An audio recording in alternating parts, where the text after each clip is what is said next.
جبکہ اسلام اس طرح کے کسی بھی امتیاز کا قائل نہیں ہے. تم کو ہر ایک سے سوال کرنے، ہر ایک سے تم کو جو وہ ایک انداز سے پیش آنے کی اجازت دیتا ہے. تو امام کاظم علیہ السلام کے سلسلے میں پایا جاتا ہے، اور ہارون رشید کے سلسلے میں یہ بات ہے کہ ایک مرتبہ وہ خانہ کعبہ کا جو ہے وہ طواف کرنے کے لیے جا رہا تھا، اور طواف کرنے لگا تو تمام لوگوں کو حکم دیا کہ اس وقت کوئی طواف نہ کرے، اس لیے کہ بادشاہ اور مسلمانوں کا خلیفہ طواف کرنے کے لیے آیا ہے.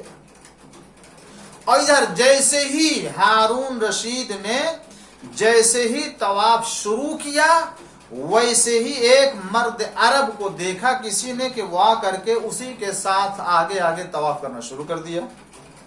ہارون رشید کے جو سپاہی تھے انہوں نے جو اس کو پکڑنا چاہا کہ ایسا تو خلیفہ کے سامنے سے ہٹ جا، ان کے سامنے تو جو ہے وہ طواف کر رہا ہے. تو انہوں نے جواب دیا کہ میں کیوں ہٹوں، میں طواف کر رہا ہوں اور اللہ نے ہمیں یہاں طواف کرنے کی اجازت دی ہے اور تمام انسانوں کا حق محفوظ ہے. اس جگہ اللہ نے ہمیں حق دیا ہے، لہذا میں کیوں ہٹ جاؤں. کہا تمہیں نہیں معلوم کہ یہاں جو ہے وہ خلیفۃ المسلمین طواف کر رہے ہیں. کہا کو قرآن کہتا ہے سواء العاکف فیہ والباد، سورہ حج میں ہے کہ وہاں جتنے بھی ہیں وہ سب کے سب جو برابر ہیں طواف کرنے والے. تو ہارون نے اپنے سپاہیوں سے کہا کہ اسے نہ روکو. تو ہارون جب پورا چکر لگا چکا تو مرد عرب اس کے آگے آگے چکر لگاتا رہا، اور جب ہارون رشید حجر اسود کو بوسہ دینے کے لیے آگے بڑھا تو وہ مرد عرب کو دیکھا گیا کہ ہارون رشید سے پہلے حجر اسود تک پہنچ گیا، اس نے جو ہے وہ بوسہ دینا شروع کر دیا.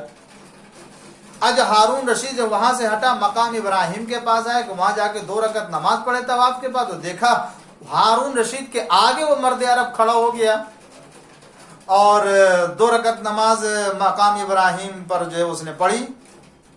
اب جب وہ پڑھنے لگا ہارون رشید نماز سے فارغ ہوا تو اس حکم دیا کہ اس مرد عرب کو بلاؤ تو ذرا مجھ سے بات کروں. وہ بلایا کہ وہ آیا اس کے سامنے، بلایا کہ چلو تم کو جو ہے وہ ہارون رشید طلب کر رہے ہیں خلیفۃ المسلمین. تو مرد عرب نے کہا کہ مجھے تو ان سے کوئی ضرورت نہیں ہے، میں اٹھ کر ان کے پاس، اگر اس کو ضرورت ہے تو وہ میرے پاس آئے، میں کیوں اس کے پاس جاؤں. تو جب ہارون رشید سے کہا تو کہا ہاں وہ تو ٹھیک کہہ رہا ہے. تو خود اٹھ کر ہارون رشید جو ہے وہ امام یعنی اس مرد عرب کے پاس آ گیا اور سلام کیا، اور اس مرد عرب نے بھی سلام کا جواب دیا. تو ہارون نے کہا ہے مرد عرب بیٹھ جاؤ یہاں. تو اس مرد عرب نے کہا کہ آپ کون ہوتے ہیں اجازت دینے والے بیٹھنے کے لیے. اس لیے کہ یہ خدا کا گھر ہے، خانہ کعبہ، یہاں تو اللہ کے مہمان ہیں. یہاں سب جس کا دل چاہے بیٹھے، جس کا دل چاہے نا. اگر تمہارا دل چاہتا ہے بیٹھنے کے لیے بیٹھو، نہیں دل چاہتا تو چلے جاؤ یہاں سے. تم مجھے بیٹھنے کا حکم دینے والے کون ہوتے ہو. یہ سن کر ہارون بیٹھ گئے، چپے سے بیٹھ گئے. اس کے سمجھ میں آ گئے کوئی معمولی انسان نہیں ہے. لگا واہ تجھ پر تو یہی دیکھیں مزاج دیکھیں اسلام میں جو لوگوں نے قائم کر لیا جبکہ اسلام کا مزاج نہیں ہے. کہتے کہ واہ تجھ پر تو بادشاہ سے اس طرح سے کلام کر رہا ہے اور حاکم سے اس طرح سے تو جو ہے وہ خطاب کر رہا ہے. مرد عرب سے مخاطب ہو کر کے کہتا ہے. تو امام علیہ السلام نے جواب دیا کہ اگر بادشاہوں کے پاس مال و دولت ہے تو میرے پاس علم ہے. ہارون نے کہا اچھا اگر علم ہے تو پھر میں تجھ سے سوالات کرتا ہوں، اگر تم اس کے جواب دو گے تو ٹھیک ہوگا، جواب نہیں دو گے تو پھر تمہیں سزا ملے گی. تو اس مرد عرب نے کہا پہلے یہ بتاؤ کہ تم سوال کرو کس حیثیت سے، سیکھنے کے لیے کرو گے یا مجھے پریشان کرنے کے لیے. کہا نہیں میں سیکھنے کے لیے، میں پریشان کرنے کے لیے نہیں ہوں. اس نے کہا نہیں، اگر ایک متعلم اور سیکھنے کی حیثیت سے تم مجھ سے سوال کرو گے تو میں تم کو جواب دوں گا. ایسا ہے تو بیٹھ جاؤ اور ایسے بیٹھو جس طریقے سے سیکھنے والا بیٹھتا ہے. یعنی اس مرد عرب نے کہا تم سیکھنے والے کی حیثیت سے مجھ سے سوال کر رہے ہو تو پھر ایسے بیٹھو جیسے سیکھنے والا بیٹھتا ہے، اور اس کے سامنے بیٹھو کہ جس کے سامنے سیکھا جاتا ہے، اس طرح سے بیٹھو۔ ہارون نے کہا اچھا ٹھیک ہے بتاؤ، میں بیٹھ جاتا ہوں۔ اور ہارون نے پوچھا کہ بتاؤ فرائض کتنے ہیں اور ہیں کیا وہ فرائض؟ تو امام علیہ السلام نے فرائض کو بیان کیا کہ اللہ تیرا بھلا کرے، فرض 1 ہے، 5 ہیں، 17 ہیں، 24 ہیں، 94 94 ہیں، 17 ہیں، 153 ہیں، پھر 12 ہے، پھر 40 ہیں، پھر 200 ہیں، پھر 5 ہیں، اور ساری عمر میں 1 اور 1 کے بدلے 1۔ تو ہارون پریشان ہو گیا، میں پوچھ رہا ہوں فرض کیا ہے، تم گنتی گنا رہے ہو؟ تو امام نے فرمایا کہ دین سراپا حساب و کتاب کا نام ہے، میں گنتی نہیں گن رہا ہوں، میں فرائض بتا رہا ہوں۔ اگر دین حساب کا نام نہ ہوتا تو اللہ کبھی اپنی مخلوقات سے حساب نہ کرتا۔ پھر اس نے جو ہے وہ آیت کی جو ہے وہ تلاوت کی، یعنی اس مرد عرب نے وَإِنْ كَانَ مِثْقَالَ حَبَّةٍ مِّنْ خَرْدَلٍ أَتَيْنَاهَا وَكَفَىٰ بِنَا حَاسِبِينَ، اسی حساب کی طرف اشارہ کیا سورہ انبیاء میں۔ تو ہارون کا اچھا تم نے جو کہا اس کی وضاحت کرو کہ 1 ہے، 5 ہے، 92 ہے، 153 ہے، اور 17 ہے، اور 1 ہے، اور زندگی میں 1 ہے، اور 1 کے بدلے 1 ہے، یہ کیا کون سا معمہ ہے جو آپ بتا رہے ہیں؟ یہ کوئی فرض ہے یا یہ کہ گنتی آپ بتا رہے ہیں؟ اگر اس کی وضاحت کرتے ہو تو ٹھیک ہے، اگر وضاحت نہیں کرو گے، نہیں بتاؤ گے اس کا مراد کیا ہے، تو میں صفا و مروہ کے درمیان میں آپ کو حکم دیں گا کہ آپ کو قتل کر دیا جائے۔ تو بغل میں اس کا ایک سپاہی کھڑا ہوا تھا ہارون رشید کا، تو اس نے سوچا کہ شاید یہ مرد عرب ہے، اس کو قتل کر دیا جائے خامخواہ۔ تو ہارون رشید کہا کہ جانے دیجئے، یہاں خانہ کعبہ کی حرمت اور خانہ کعبہ کا احترام برقرار رکھیے، اور اس کو تو جب اس مرد عرب نے سنا تو مسکرایا اور ہنسنے لگا وہ۔ تو ان دونوں نے پوچھا کہ ہنستے کیوں ہو؟ میں تو ایک ایسا مشورہ دے رہا ہوں جس کی بنا پر تمہاری جان بچ جائے، اور آپ اس مشورے پہ ہنس رہے ہیں۔ تو اس مرد عرب نے کہا میں تم دونوں کی جہالت پر ہنس رہا ہوں۔ کہا جہالت کیسے؟ کہا اس لیے کہ جو قتل کرنے کا حکم دے رہا ہے اس کو یہی نہیں معلوم کہ میں اس کو قتل کر سکوں گا یا نہیں کر سکوں گا، اور جو بچانے کی سفارش کر رہا ہے اس کو بھی یہ پتا نہیں ہے کہ آیا میری موت کا وقت ہے یا نہیں ہے۔ تو میں دونوں کی جہالت کے اوپر ہنس رہا ہوں۔ تو میں نے کہا اچھا جو آپ نے کہا وہ بتائیے کیا اس کا مطلب ہے؟ کہا چھوڑیے سب، جانے دیجئے۔ مرد عرب نے کہا سنو میرا قول جو میں نے کہا ہے۔ اس مرد عرب نے کہا کہ میں نے جو کہا کہ فرض 1 ہے، تو اس کا مطلب یہ کہ دین اسلام ایک دین ہے، ایک اسلام ہے۔ ان الدین عند اللہ الاسلام، اللہ کے نزدیک اگر کوئی دین ہے تو ایک ہے۔ اور اس کے بعد میں نے جو 5 کہا وہ 5 وقت کی نماز ہے، کہ نماز صبح، ظہر، عصر، مغرب، عشاء، 5 جو میں نے کہا اس سے مراد فرض ہے، 5 فرض جو واجب ہے۔ اور جو میں نے 17 کا وہ نمازوں کی 17 رکعتیں ہیں جو 5 وقت کی ملا کر کے ہوتی ہیں۔ اور جو میں نے 34 کہا تو یہ ان کے اندر 34 سجدے پائے جاتے ہیں، نمازوں میں 34 سجدے پائے جاتے ہیں۔ اور جو میں نے 94 کا، یہ ان نمازوں کے اندر 94 تکبیریں پائی جاتی ہیں جو اللہ اکبر کہا جاتا ہے، یہ اللہ اکبر ہے جو اس کے اندر ہے۔ اور 153 جو میں نے کہا یہ اس کے اندر 153 تسبیحات ہیں، تسبیحیں پڑھی جاتی ہیں کل ملا کے جو 153 ہیں۔ اور پھر میرا یہ کہنا کہ 12 میں سے ایک، تو 12 مہینوں میں سے ایک مہینہ ہے کہ جس میں روزہ رکھنا واجب ہے۔ اور میرا یہ کہنا کہ 40 میں سے ایک، تو جس کے پاس 40 دینار ہے تو اللہ نے اس پر فرض کیا کہ 1 دینار زکوٰۃ دے دے۔ اور میرا یہ کہنا کہ 200 میں سے 5 ہے، تو جس کے پاس 200 درہم ہے اس پر واجب ہے کہ 5 درہم زکوٰۃ دے۔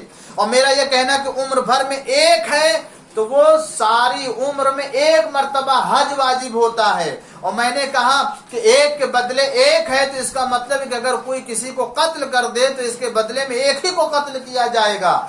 امام نے فرائض کے بیان میں نہ جانے کتنی حکمتوں کو، نہ جانے کتنے احکام کو بیان کر دیا اور بتا دیا کہ دیکھو جو اللہ کی طرف سے علم لے کر کے آتا ہے نہ اسے سکھایا جا سکتا ہے نہ ہی اس کو کسی سوال میں شکست دی جا سکتی ہے.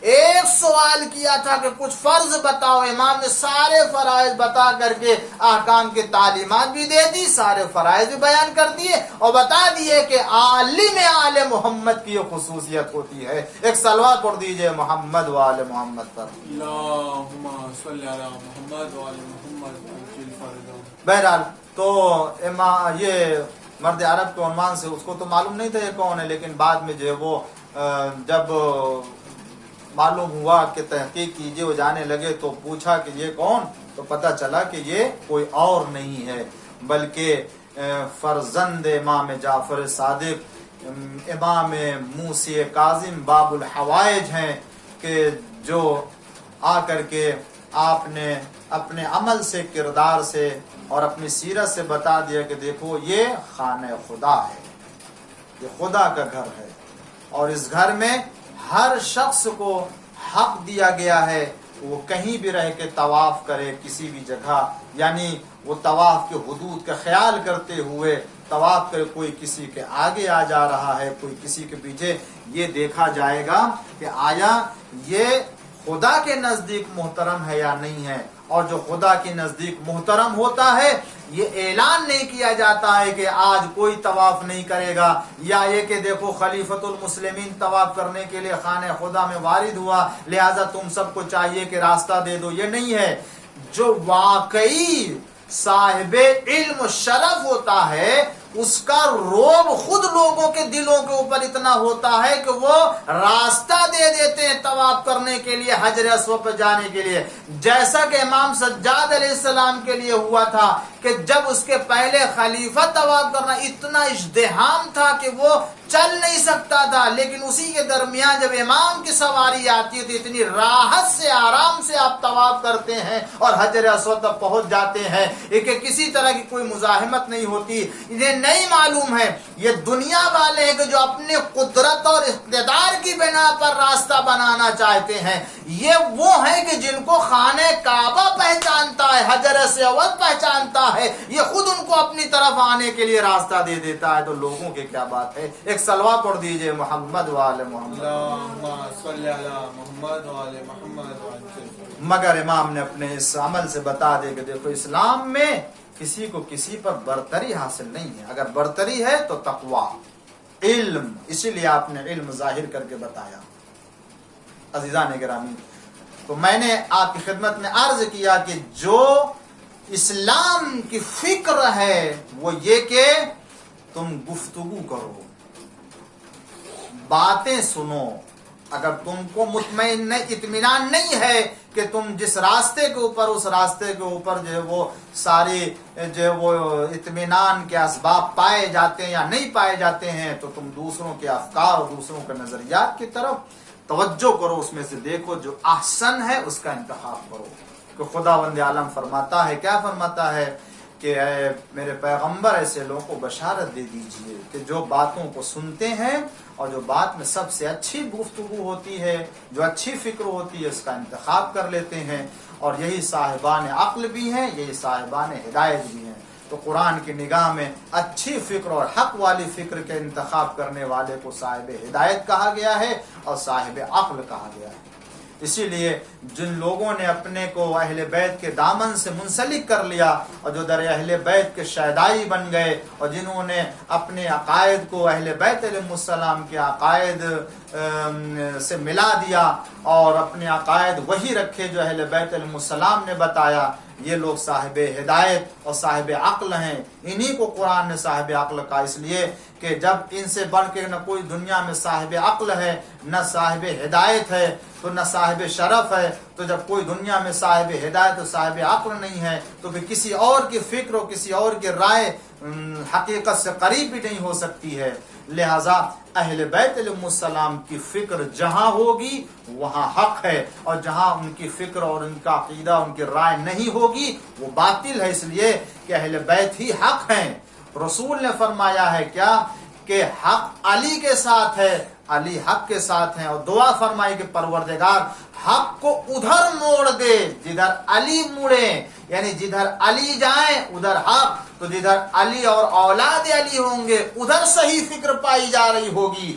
گویا یہ کہنا کہ مختلف فکروں اور مختلف اور متضاد باتوں کو سنو، اس میں جو احسن بات ہے اسے قبول کر لو، اس کا مطلب خدا یہ کہنا چاہتا ہے کہ دنیا کی متعدد فکروں میں سے اہل بیت کی فکر کا انتخاب کرو، اس لیے کہ ان کی فکر سے پڑھ کر کے کسی کی فکر بہتر نہیں ہو سکتی۔ ایک صلوات پڑھ دیجئے محمد وآل محمد۔ اللہم صلی علی محمد وعلی امام حسین علیہ السلام اسی لیے یہ میدان کربلا میں آئے اعلان کرتے ہوئے کہ دیکھو جو میری فکر ہے وہ قرآن کی فکر ہے، وہ رسول کی فکر ہے، وہ خدا کی فکر ہے، یہی اسی فکر کی طرف لوگوں کو توجہ دی گئی ہے، لوگوں کو دعوت دی گئی ہے کہ فکر اہل بیت علیہ السلام اختیار کرو اور غور کرو، تمہیں تدبر کرنا چاہیے، سوچو آخر رسول کا نواسا اس میدان میں اکیلا کیوں آیا ہے، غور کرو۔ آج مسلمانوں کے لیے یہ فکر کا راستہ اور اس فکر کی طرف دعوت دی جا رہی ہے کہ آخر جس نواسے کو پیغمبر اسلام پیار کرتے تھے، جس نواسے کو اپنے شانے کو اوپر سوار کرتے تھے، جس نواسے کو آپ اپنے پشت کے اوپر سوار کرتے تھے، جو نواسا جو حسین آپ کے حالت نماز میں پشت کے اوپر آ جاتے ہیں، اور جب تک رسول جو ہے اس وقت تک اپنے سر کو سجدے سے نہیں اٹھاتے ہیں، جب تک حسین پشت سے اتر نہیں آتے ہیں۔ سوچو غور کرو مسلمانوں کہ جو حسین کی خاطر ممبر سے پیغمبر اتر آتا ہے اور اسے اٹھا کے اپنی آغوش میں ممبر پہ لے کر کے جاتا ہے، اور جانے کے بعد پیغمبر اس حسین کے بارے میں تعارف پیش کرتے ہیں۔ غور کرو، وہی حسین، وہی نواسے پیغمبر جب کربلا کے میدان میں آ کر کے آواز بلند کرتا ہے، حل من ناصر حل من مغیث حل من ضاب یذب عن حرم رسول اللہ، ہے کوئی جو حرم رسول اللہ کا دفاع کرے، ہے کوئی جو حرم رسول اللہ کا دفاع کرے، ہے کوئی جو مددگار ہو جو مدد کرے، ہے کوئی جو فریاد سننے والا میری بات کو سنے اور سن کر کے خدا سے اجر و ثواب کا مستحق قرار پائے اور خدا کا تقرب حاصل کر لے۔ اے عزادارو، آج مسلمانوں کو غور کرنا چاہیے کہ کیا نواسے پیغمبر دنیا میں اکیلا میدان کربلا میں تنہا ہو کر کے کسی ایسے فکر کی طرف دعوت دے گا جو اسلامی فکر نہ ہو، جو دینی فکر نہ ہو، جو عقلی فکر نہ ہو؟ نہیں عزیزان گرامی، آج حسین کربلا میں اپنے اسی فکر کے ذریعے سے نانا کے دین کی طرف دعوت دے رہے ہیں، نانا کے پیغام کی طرف دعوت دے رہے ہیں، خدا کے دین کی طرف دعوت دے رہے ہیں، اور یہ بتا رہے ہیں کہ دیکھو اے لوگو، میری شہادت کے بعد میری شہادت سے متعلق ہی بہت سی فکریں آئیں گی، بہت سے نظریات آئیں گے، مگر دیکھو تمہیں ان تمام نظریات میں میری فکر کی پیروی کرنا چاہیے کہ میں رسول کا نواسا ہوں، میں آیا ہوں شہادت دینے کے لیے، خدا کے دین کو بچانے کے لیے۔ اور یہی ہوا عزادارو، یہی ہوا، حسین نے اپنے اصحاب و انصار کی قربانی پیش کر دی، حسین نے اپنے بیٹوں کی قربانی پیش کر دی، حسین نے اپنی بہن کی چادر کو بھی اسلام کے خاطر نثار کر دیا۔ اے عزادارو، حسین کے پاس اب کچھ نہیں ہے، یکو تنہا ہے، آئے میدان میں جہاد کیا اور آخری جہاد کیا۔ حسین گھوڑے سے نیچے آئے، آنے کے بعد شمر نے آگے بڑھ کر کے ارے وہ بے ادبی کی کہ